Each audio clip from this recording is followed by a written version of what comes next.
7 जन्मों तक पैर धो के पीने के बावजूद उनका ऋण नहीं चुका सकते, उनका ऋण नहीं चुका सकते तुम और तुम्हारा पूरा अपने लोग हैं तुम्हारे ऐसे, जैसे नाली के कीड़े, गटर के कीड़े, वाहियात लोग। भारत के राष्ट्रपति द्वारा सम्मानित किया जाता है, सेना के सबसे बड़े अधिकारी द्वारा सैल्यूट किया जाता है और देश भर से संदेश और स्नेह प्राप्त होता है।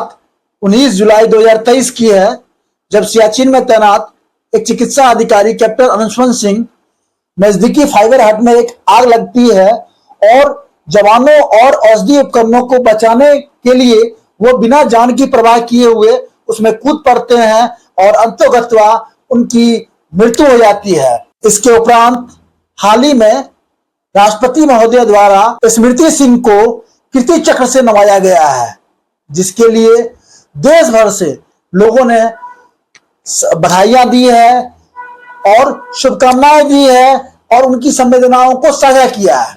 सम्मान प्राप्त करने के बाद स्मृति सिंह द्वारा कुछ लाइनें कही गई जिसने पूरे देश को रुला दिया, जिसकी संक्षेप में कुछ बातें इस प्रकार थी।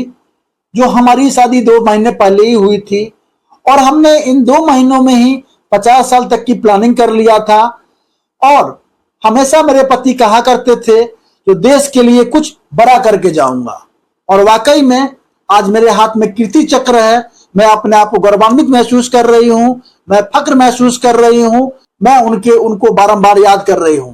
यह सुनते ही सोशल मीडिया पर जैसे समझे बाढ़ आ गई। भारत में सभी सोशल मीडिया लगभग कैप्टन अंशुमन सिंह की यादों में, उनकी पत्नी की संवेदनाओं में जैसे बाढ़ सा आ गया।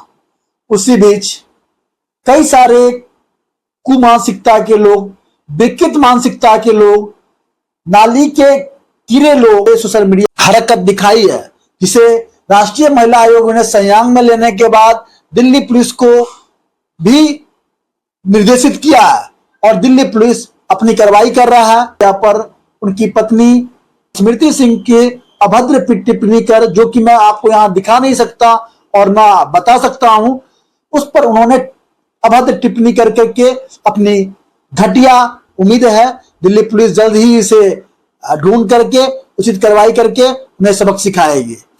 लेकिन मैं देश के उन सभी लोगों से पूछना चाहता हूं जो क्या यह जो ऐसे समाज में छिपे हुए लोग कहीं से भी देश के लिए सही हैं।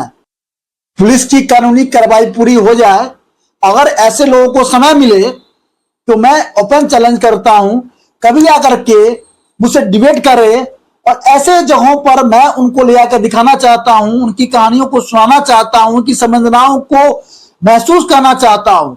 जो एक फौजी की बीवी जो अपने पति को खोने के बावजूद कितना बड़ा उसका दिल रात होता होगा चट्टान की तरह, और ऐसे समाज में वो जीने के लिए कितनी क्षमता के साथ आए खड़ी है। मैं तो इतना कहना चाहूंगा, अगर वो देख ले तो ऐसे आदमी भस्म हो जाएंगे, उसकी आंखों की रोशनी में भस्म हो जाएंगे, उसके तेज में भस्म हो जाएंगे। और ऐसे लोग जो सोच रहे हैं कभी ऐसे लोग अकेले हैं नहीं, इन लोगों के साथ पूरी भारत है, इनके साथ खड़ा है। कभी भी आकर के मेरे से डिबेट करें, मैं इनको समझाऊंगा एक फौजी की विधवा वाइफ की क्या कहानी होती है, उन पर क्या बीती होती है, कितनी नारी शक्ति का परिचायक होती है।